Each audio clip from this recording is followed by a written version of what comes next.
My name is Frances Holbrook. I'm 32 years old. Last Tuesday, my 8-year-old daughter came home from my sister-in-law's house wearing a pink bucket hat she'd never owned.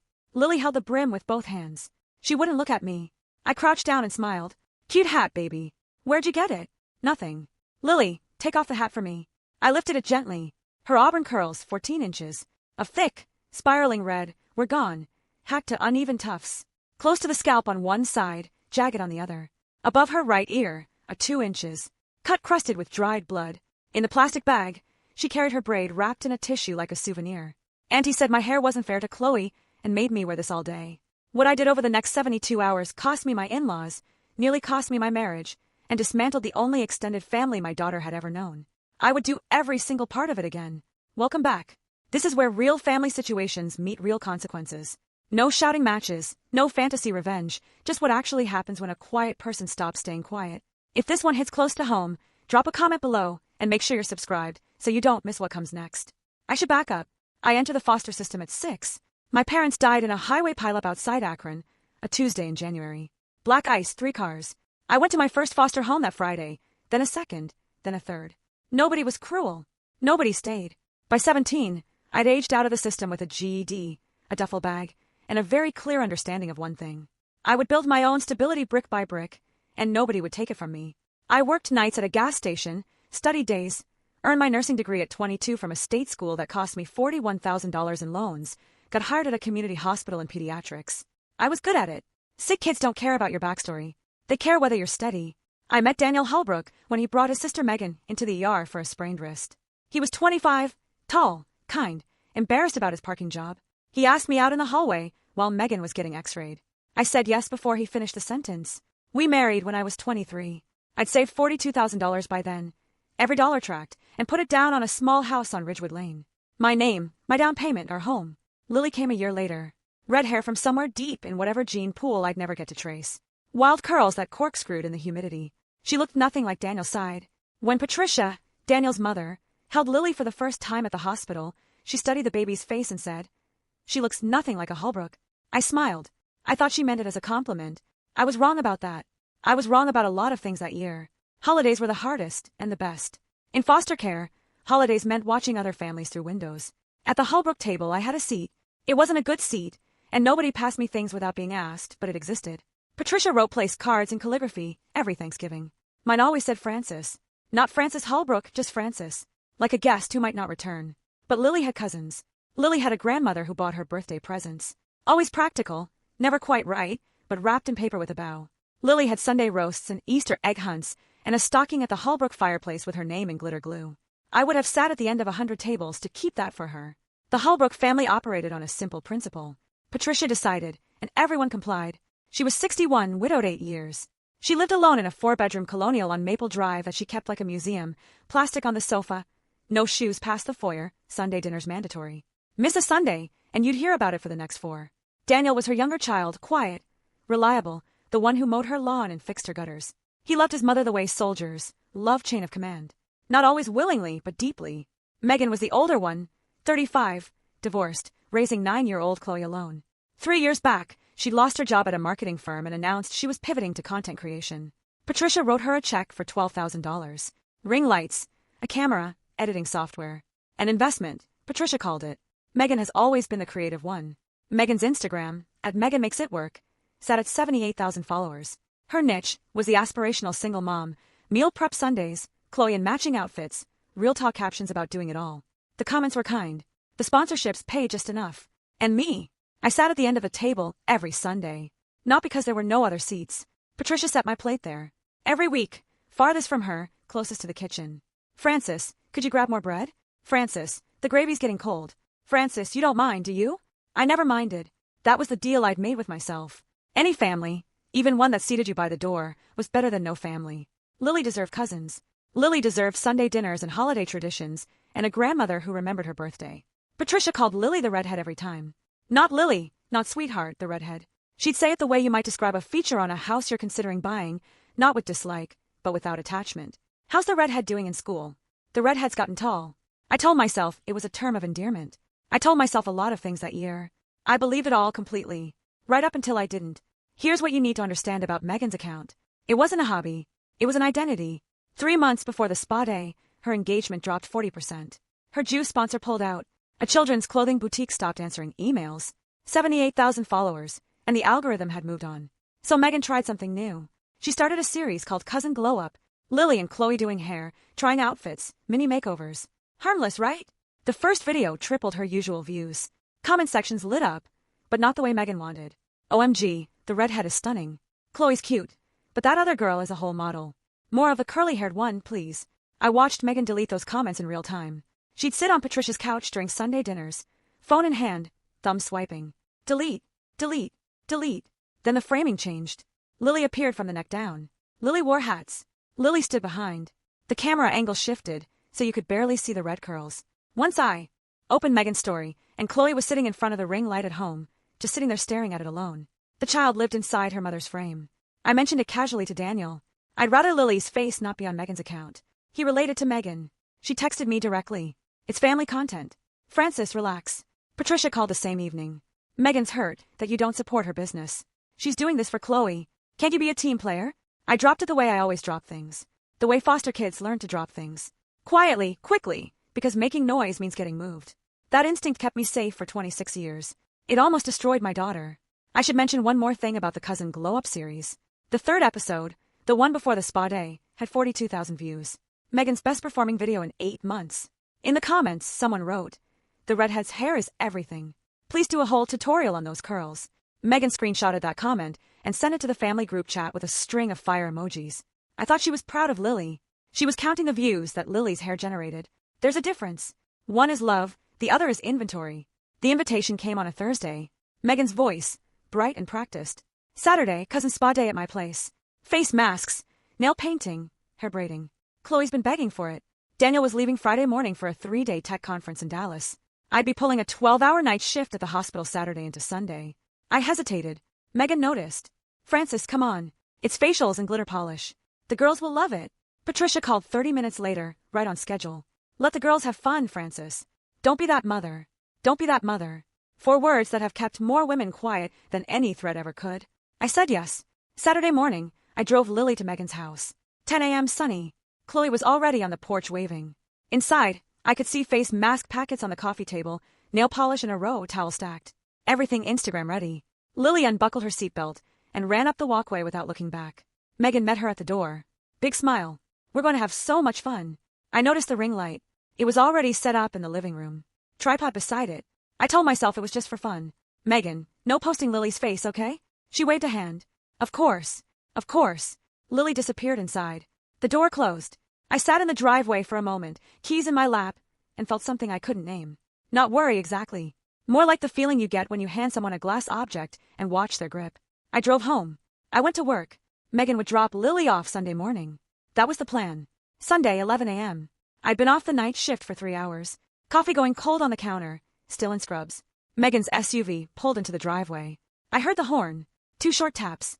The way you announce a delivery, not a daughter. The front door opened. Lily walked in carrying a plastic grocery bag. She was wearing clothes I didn't recognize. Chloe's, 1 size too big. And on her head, a pink bucket hat pulled low to her eyebrows. Hey baby, how was spa day? She shrugged. Wouldn't look up. Where'd you get the hat? Her fingers curled around the brim. Lily, honey, take the hat off for me. I lifted it gently. The way I removed dressings from a child's wound at work, expecting to see something, but still not ready. Her hair was gone. The curls that fell past her shoulder blades, 14 inches. I knew because we'd measured for fun last month, chopped to ragged clumps.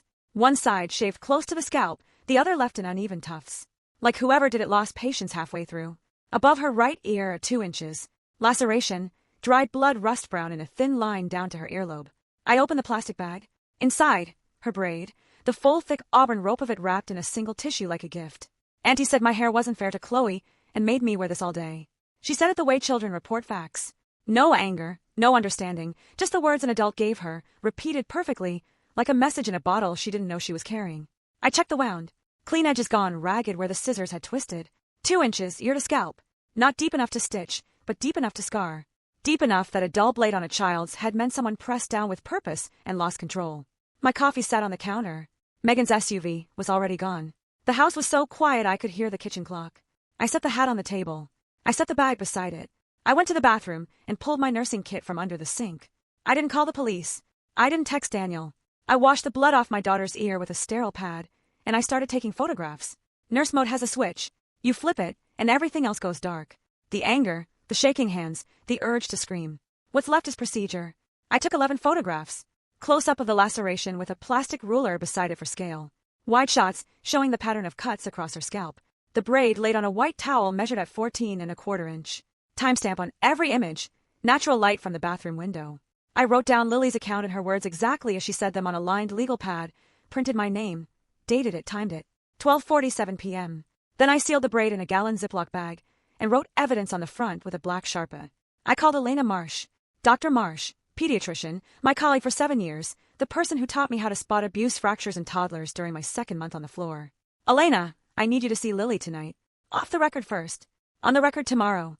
Silence. Then I'm on my way. In 7 years, I'd never asked Elena for anything outside protocol. She heard it in my voice. I ran a warm bath for Lily, read her 3 chapters of her favorite book, the one about the girl who talks to foxes. Her eyes got heavy. She slid down under the blanket. Mommy, am I in trouble? No, baby. You're the only person in this story who did nothing wrong. She was asleep in 4 minutes. I counted. I sat on the bathroom floor, the Ziploc bag on the counter above me, the pink hat on the kitchen table down the hall. 11 photographs on my phone. I didn't cry. Crying was for later. Right now I had a plan. And the plan needed evidence. And the evidence needed a doctor. Elena's headlights swept the driveway at 9:16. Elena examined Lily while she slept, gently with the pen light, checking the wound without waking her. She looked at me over the bed. Didn't speak. Didn't need to. Stay with her. I said, I'm going to Megan's. Elena caught my arm. Francis, don't do anything stupid. I'm going to ask for the scissors. I drove 22 minutes. The whole way, my phone sat dark on the passenger seat. No call to Daniel. Not yet. Patricia had a head start on the story, and I needed to see Megan's face before anyone coached her. 9:41 p.m. porch light on. I rang the bell. Megan opened the door in pajamas, surprised, then guarded. Francis, it's late. I need to see the scissors you used on my daughter's hair. She laughed. Short, practiced. Oh, come on. It was just a trim that got a little out of hand. The girls were playing salon. A trim doesn't draw blood. Megan, show me the scissors. Her eyes shifted left. You're overreacting. Patricia said you'd be like this already. Patricia already knew, which meant Megan had called her mother before she'd even dropped Lily off. I looked past Megan into the living room. Ring light still standing. Camera on the tripod. And on the shelf beside the TV, a pair of silver fabric scissors with a wooden handle. Even from 8 feet away, I could see red strands caught in the hinge. I raised my phone and took one photograph, quick from the doorway. Are you serious right now? Good night, Megan. I walked back to my car. She was still standing in the doorway when I pulled out. Her face in the rearview mirror looked confused. Confusion doesn't last. On the drive home, I replayed the scene. The ring light, the tripod, the scissors on the shelf with red hair still tangled in the hinge. Megan hadn't cleaned them, hadn't hidden them. Either she didn't think she'd done anything worth hiding, or she wanted me to see. Neither explanation made me feel better. By the time I got home, Patricia had already texted. Megan told me you showed up at her house like a crazy person. We need to talk. Sunday dinner tomorrow. I didn't reply. Elena was sitting in my living room, filling out a second form by lamplight. Lily was still asleep. The Ziploc bag with the braid sat on the counter next to Elena's pen. And for a long moment, I just stood in the doorway, watching the two objects side by side, the medical paperwork and the severed hair, and understanding that this was the before and after of my family laid out on a kitchen counter at 10:30 on a Sunday night. I had 11 photographs, one more of the scissors, a pediatrician in my living room, and 72 hours before Chloe's birthday party. 7 a.m. Monday. Elena met us at the clinic before it opened. She documented everything under fluorescent light. Wound measured at 2.1 inches. No stitches required, but the cut showed a jagged edge consistent with dull scissors applied with downward force near the scalp. Risk of infection from a non-sterile blade. Elena typed her report while Lily sat on the exam table, swinging her legs, eating a granola bar I'd packed. She had no idea what the forms meant. She thought she was getting a checkup. The report concluded, laceration consistent with scissors applied with force near the auricular area. Patient reports the injury was inflicted by an adult relative during a supervised visit. Elena signed, printed 2 copies, looked at me. You know, I have to ask, do you want me to file with CPS? Not yet. Give me 48 hours. Francis, you know the rules. If this were any other nurse's kid on my table. I know the rules, Elena. That's exactly why I need 48 hours. I need to find out whether he knew. She gave me the copies. She didn't argue.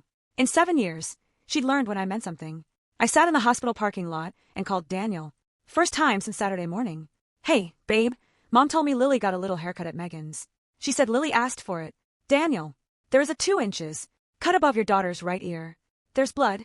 I have photographs and a medical report from Dr. Marsh. I'm sending them now. Silence. Long. The kind where you can hear someone rearranging their understanding of the world. I'll be home tomorrow night. Good. I hung up. He'd said tomorrow. Patricia had said Sunday dinner. The race to frame the story was already running, and I was one step behind the woman who'd been telling it since Saturday afternoon. Patricia called at 2 p.m. Her voice had the particular sweetness she used when she wanted compliance. Frances, sweetie, I think we need a family conversation before this gets out of hand. Megan is very upset. Megan is upset. She says you showed up at her house and threatened her. That's not what Holbrooks do, Frances. Patricia, your daughter cut my child's hair without permission and drew blood. In this state, that's assault on a minor. The sweetness evaporated. Now you listen to me. Lily told Megan she wanted a haircut. Megan went too far, fine, but you're not going to turn a family matter into a legal one. It was already a legal matter the moment my daughter came home bleeding. Then she said it. It's just hair. Frances, stop making this a family crisis. Just hair. 3 syllables that erased to 2 inches. Wound, a Ziploc bag, 11 photographs, and an 8-year-old's trust. We're done talking, Patricia. I hung up. First time I'd ever ended a call with her. 20 minutes later, 4 text messages, different numbers. Patricia's sister. Patricia said you're trying to get Megan arrested. She's a single mom. Daniel's uncle. Can't you just talk it out like adults? A cousin I'd met twice. Think about the kids. Patricia's neighbor. Praying for your family during this difficult time. 4 texts in 20 minutes. She hadn't called them one by one. She'd sent a group message, a broadcast. The narrative was already set. Frances, the ungrateful outsider, the girl with no family of her own, was trying to destroy the family that took her in. I screenshotted every text, saved them in a folder labeled Holbrook. Then I picked Lily up from school, made her mac and cheese, and helped her practice her spelling words like a regular Monday because that's what she needed it to be. Daniel walked in Tuesday night at 7, bag still in his hand, eyes red. He didn't say hello. He walked to where I was sitting at the kitchen table and said, "Show me." I opened my phone, handed it over. He swiped through the photos slowly. His jaw tightened on the 3rd one, the close-up with the ruler. By the 6th, he was breathing through his mouth. Why didn't you call me right away? I called you Monday morning. Your mother called you Saturday night. He set the phone down. He understood. Patricia had gotten there first. Softened the story. Made it a haircut, not an injury. Look, Megan made a terrible mistake. But can we handle it within the family? Daniel, if a stranger at a park did this to Lily, what would you do? That's different. How? He had no answer. The honest kind of silence, the kind where the person knows what they'd say is indefensible. I laid it out. Your mother has been calling relatives all day telling them I'm unstable and trying to destroy Megan. I haven't called anyone except Lily's doctor. So you tell me who's making this a crisis. His head went into his hands, elbows on the table. The posture of a man caught between the family that raised him and the family he'd built. He stayed there for a long time. What do you want me to do? I want you to look at those photos again. Then I want you to decide whose daughter matters more, yours or your mother's. He flinched. I met him too. That night, I slept in Lily's room. Her hair was growing back in soft fuzz that caught the nightlight. I lay beside her and opened my laptop. There was something I needed to check. 2 years ago, Megan shared a Google Photos album with the family. Holbrook Memories, she called it. Birthday parties, Thanksgivings, Chloe soccer games. She'd asked me to add Lily's photos too, for the kids to look back on someday. I'd forgotten about it, but shared access doesn't expire unless someone removes you. I opened the album, scrolled to Saturday's date. 47 new photos, face masks, nail polish, giggling. Chloe and Lily with cucumber slices on their eyes. Normal, wholesome, content ready. Then photo 38. Lily sitting in a dining chair pushed in front of the ring light. Megan standing behind her, silver scissors in hand, smiling wide directly at the camera. The tripod was visible in the mirror behind them. Photo 39. The scissors mid-cut. Megan's hand pulling the braid taut. Her expression focused. Professional, like she was filming a tutorial. Photo 40. Lily's face. She wasn't crying. She wasn't smiling. She looked the way children look when an adult is doing something they don't understand but have been told to hold still for. After photo 40, 6 more had been uploaded. And then deleted. The shared album still showed their thumbnails. Small, blurry, but visible. Google keeps deleted photos in a recovery folder for 30 days. Even at thumbnail size, I could see it. Photo 43. Lily's hand pressed against her ear. A dark smear. The pink bucket hat already on, pulled low. She photographed it. She set up the ring light. She had Chloe watching from the couch. This wasn't a spa day that went wrong. This was a content shoot where the talent bled. I screenshotted every thumbnail, saved the metadata, timestamps, upload times, deletion times. Then I found the Google Drive. Megan's shared Google Drive folder was labeled Content Drafts. She'd given me access 2 years ago when she'd asked me to review a family montage for Thanksgiving. She'd never removed the share. Inside the folder, sorted by date, Dozens of video files, each one titled, dated, formatted for upload. Megan ran a tight operation. The most recent file, cousin_glow up_episode_4_final.mp4. Dated Saturday, for 47 p.m. I pressed play. The video opened on Lily and Chloe in face masks, laughing. Upbeat music. Text overlay. Cousin glow up EP4. 3 seconds of Megan's voice. Okay, girls. Time for the big makeover. Cut to Lily in the chair. Ring light on. Megan brushing Lily's curls slowly, letting the camera catch the color. Voiceover. Lily's got this incredible hair, right? But today we're giving both girls a fresh summer look. Then the scissors appeared. Silver handles. Megan positioned the braid, smiled at the lens. She cut. She kept cutting. The braid came free in one pull. Megan held it up to the camera like a trophy. Lily sat frozen. At 2 minutes 14 seconds, the scissors caught the top of Lily's ear. Lily yelped. A small, sharp sound. Megan's hand jerked. Her voice went flat. Oh, whoops. That's just a little nick, sweetie. The video cut to black at 2:18. The rest, the blood, the crying, whatever came after, had been edited out. The file was titled exported, rendered in 1080p, ready to post. She only didn't upload it because of the blood. I downloaded the video, saved it to my cloud, backed it up on a thumb drive. On the desk beside my laptop sat the Ziploc bag with the braid. 14 inches of my daughter's hair sealed in plastic next to a 3-minute video of the woman who cut it smiling for the camera. I watched the video a third time. Each viewing, something new. The ring light's reflection in Lily's eyes. Megan rehearsing her intro twice. Chloe on the couch in the background holding a throw pillow against her chest, not moving. And Lily, my Lily, sitting perfectly still because she trusted the adults in the room. I closed the laptop at 1:22 a.m. I didn't sleep. If you're sitting here thinking you would have driven back to that house at 2 in the morning, I understand, but I've worked in pediatrics for 7 years. I've watched cases fall apart because someone reacted before they documented. Evidence vanishes. Stories shift. Witnesses develop amnesia. So, if you're the type who knows that patience isn't weakness, hit subscribe. This story is nowhere near finished.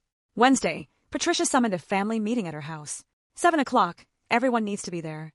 Daniel thought we should go. Let's hear them out. Maybe apologize. I agreed, but I brought my phone with every screenshot, every time, every photo. Not to show. Not yet. To know I had it. Patricia's living room was arranged like a courtroom. Coffee on the sideboard. Cake, lemon, Megan's favorite, Uncle Ron and Aunt Deborah on the love seat. Megan on the couch, tissue in hand, eyes already red. Patricia opened. We're all family here. Francis, I know you're upset, but Megan is devastated. She hasn't slept in 3 days. Megan, right on cue. I was just trying to bond with Lily. She said she wanted a new hairstyle and I went too far. I'm so sorry, she cried. Delicate tears, the kind that don't smudge mascara. Uncle Ron leaned forward. See, she apologized. Let's move past it. Megan, I said quietly, did Lily ask you to set up a ring light and film it? The room shifted. Megan's tears stopped. Did Lily ask you to title the video Cousin Glow Up Episode 4 and export it for Instagram? How did you? You shared your Google Drive with me 2 years ago. The video is still there. Dated Saturday, for 47 p.m. Uncle Ron looked at Megan. Aunt Deborah looked at Patricia. Patricia looked at me with something new behind her. Eyes. Calculation. That doesn't matter, Patricia said. What matters is that an 8-year-old has a laceration on her scalp, and the woman who caused it filmed the entire thing for her social media account. I pulled the pink bucket hat from my bag and set it on the coffee table. She sent my daughter home in this to hide what she did. Nobody touched it. It sat between the coffee cups like something radioactive. Aunt Deborah set her mug down and moved it away from the hat without thinking. Like proximity itself was dangerous. Uncle Ron cleared his throat. Now, Francis, I'm sure Megan didn't mean. Ron, I said, have you seen the video? He blinked. What video? I looked around the room. Patricia's face was locked. Megan was staring at the carpet. Nobody else had been told about the video. Patricia had controlled the information carefully. The version they'd all received was Francis is overreacting to a haircut. Ask Megan, I said. Ask her about the video she filmed while she was cutting my daughter's hair. The room turned to Megan. She said nothing. Her tissue was shredded in her lap. Then Patricia said the thing that ended any chance of us staying in the family. Patricia stood up. The calculation had finished. What came out was not grief, not shame. It was a decision. Francis, if you take this outside this family, I will call my lawyer. Daniel has equal custody rights, and I will make sure a judge hears about the kind of mother who turns a haircut into a federal investigation. I will petition for supervised visitation, so fast your head will spin. She was threatening to take Lily, not because she believed I was a bad mother, but because I was threatening the $12,000 investment sitting on her couch crying into a tissue. The room was frozen. Aunt Deborah's coffee cup halfway to her mouth. Uncle Ron staring at the carpet. Megan whispered, Mom, don't. No, Megan. She needs to hear this. Patricia took a step toward me. We gave her a family. We gave her a name. She was nothing before us. Nothing before us. The words hung in Patricia's living room like smoke. I let them hang. Thank you for being so clear, Patricia. I picked up the pink hat from the coffee table, walked to the front door. Daniel was already behind me. Frances, wait. Let me talk to her. Daniel, your mother just threatened to take my daughter to protect your sister's Instagram account. I looked at him. There's nothing left to talk about. He followed me to the car, didn't say a word the whole drive. At home, Lily was asleep. The babysitter said she'd eaten 2 bowls of soup and drawn a picture of a cat with very long hair. I paid the sitter, locked the door. Then I called Elena Marsh. File the report tonight. A breath on the other end. Then I'll have it submitted by morning. Patricia wanted this to stay in the family. She made it impossible. Thursday morning, Elena filed the mandatory reporter form with Child Protective Services. Attached. Medical report. 11 photographs, written statement from Lily transcribed by me. At 10 a.m., I sat in the office of Sarah Whitfield, 52 years old, family law, referred by the hospital's legal department. Her desk had no personal photos, just files, and a coffee mug that said due process. I laid everything out. Photos, medical report, Google Drive video with timestamps, screenshots of deleted thumbnails showing blood. Megan's public Instagram account linked to commercial partnerships. Sarah watched the video twice. The second time, she paused at 2:14, the moment the scissors caught Lily's ear, and Megan said, "Oh, whoops. The laceration alone is borderline for criminal referral," Sarah said. But filming a minor without parental consent for commercial content on a monetized platform, that opens a separate door. How wide? Wide enough for an emergency protective order restricting Megan's unsupervised contact with your daughter. The CPS report gives it weight. File it, Frances. Once this is in the system, there's no pulling it back. I know. She nodded, started typing. That evening, I found Daniel on the back porch. He'd been quiet all day. The kind of quiet that means someone is having a conversation with themselves. I need you to decide. Not tomorrow. By Saturday. Why Saturday? Because Saturday is Chloe's birthday party. 50 people, a live stream. And your sister sent me an invitation 3 weeks ago. He looked at me. Auntie said my hair wasn't fair to Chloe. I repeated our daughter's exact words. That's what Lily told me, Daniel. Those were the words your sister put in her mouth. He closed his eyes. She really said that word for word? CPS contacted Megan that afternoon. Her phone rang 14 times in 1 hour. I know because Daniel's phone rang 14 times, too. Thursday night, Megan went live on Instagram. I didn't watch it in real time. A colleague texted me a screenshot. Megan sat in her content chair, ring light on, eyes glistening. Perfect lighting. Some of you may have noticed I've been quiet this week, she said. I'm going through something really hard with a family member. Someone I trusted took a private situation and is trying to turn it into something it's not. She paused, wiped one eye. I'm a single mom. I make mistakes, but I love my niece, and I would never, ever hurt a child. Her followers responded exactly the way an algorithm-trained audience responds to vulnerability. Stay strong, mama. We believe you. Haters going to hate. You're an amazing mom. Don't let anyone tell you different. She didn't name me. She didn't have to. In a town of 11,000 people, everyone knew. I got 4 DMs from mutual acquaintances by Friday morning. Megan says you're trying to get her arrested for a haircut. One from a school mom. I've seen you at pickup. You don't seem like the type. But honestly, Frances, this seems extreme. Another from a woman I'd met once at Patricia's Christmas party. You know, Megan's barely getting by, right? She depends on that account. I replied to none of them. Not one. Everyone had an opinion. Nobody had asked to see the photos. Nobody had asked how Lily was doing. For messages about Megan's feelings. 0 about my daughter's ear. Every nurse learns this. The person who speaks first controls the narrative. The person who speaks last controls the outcome. My only action was a screenshot. Megan's public monetized account, the same one that commercially exploited my daughter's image, was now posting tearful content about an active CPS investigation. I forwarded it to Sarah Whitfield with one line. She's using her commercial platform to shape public opinion about an open case. Sarah wrote back, save everything. This actually helps. 2 days. Chloe's birthday party was Saturday at 2 p.m. 50 guests, a live stream, and an invitation still hanging on my refrigerator, held up by a magnet shaped like a sunflower. Friday morning, I dropped Lily at school. Her teacher, Mrs. Porter, caught me in the hallway. Mrs. Holbrook, can I speak with you? She pulled me into the empty classroom. Lily told the class about her haircut yesterday. She showed them her ear. She said her auntie did it. I waited. I filed a report with administration. I wanted you to know. Thank you. Mrs. Porter touched my arm. She also said, and I'm quoting, my mom took pictures so nobody forgets what happened. I just want you to know your daughter trusts you completely. I made it to the car before my hands started shaking. 7 days of steady, 7 days of nurse mode. Mrs. Porter's sentence cracked it for about 90 seconds. Then I put the car in drive. At the hospital, 2 colleagues, Dara and Kim, both floor nurses I'd worked with for years, found me in the break room. Elena told us. We saw Megan's Instagram post. What do you need? 2 things. Witnesses who can confirm Lily's injury on the record if it ever comes to that, and someone to watch her Saturday afternoon. Dara pointed at herself. Kim nodded. At 4 p.m., my phone rang. Unknown number. I answered. Francis, this is Janet Pruitt. I live next door to Patricia. I knew Janet. 58, 4 grown kids, attended the same church as Patricia. I'd spoken to her maybe 5 times in 9 years. Patricia's been telling everyone in the neighborhood you're mentally unstable and trying to ruin Megan's life. I want you to know I don't buy it, and I'll be at that birthday party tomorrow. Janet, when you're there, I may ask you to look at something. Honey, I raised 4 kids and buried a husband. You don't have to explain a thing. For the first time in a week, I exhaled all the way. Friday night, Lily in bed, Daniel and I at the kitchen table with the overhead light and nothing else. My mom called again, he said, flat, tired. She says if you go to that party tomorrow, she'll call the police for harassment. I was invited 3 weeks ago by your sister. I know. He pulled out his phone, set it on the table between us. I watched the video. My chest went tight. When? This afternoon. Mom kept saying it was photos. Fun photos. She told me you were twisting everything. So, I opened the drive folder myself. He was staring at the table.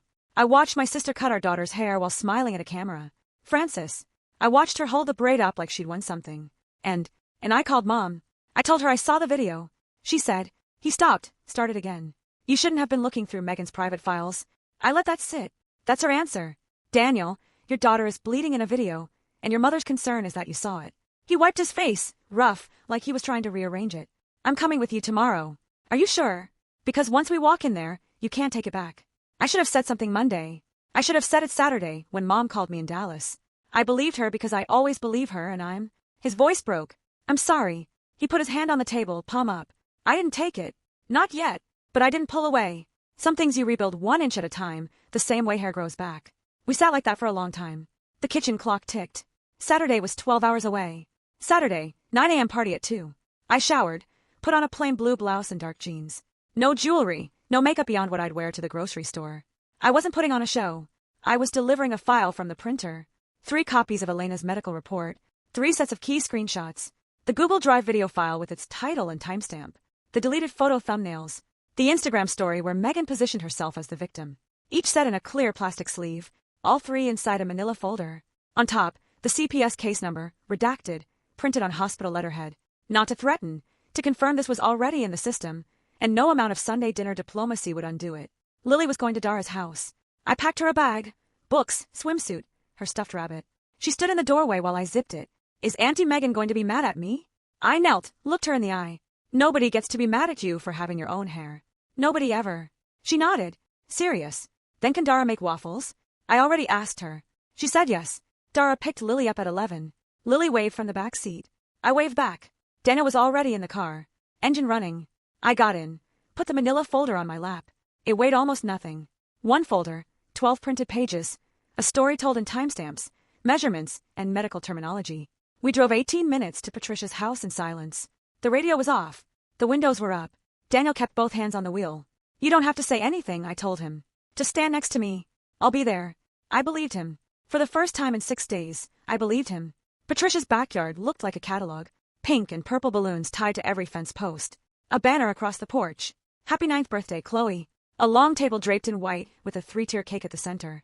Streamers, confetti, 50-some guests milling around with paper plates, and the ring light set up near the cake table. Megan's phone on a tripod. A red recording dot already blinking. She was live streaming the party.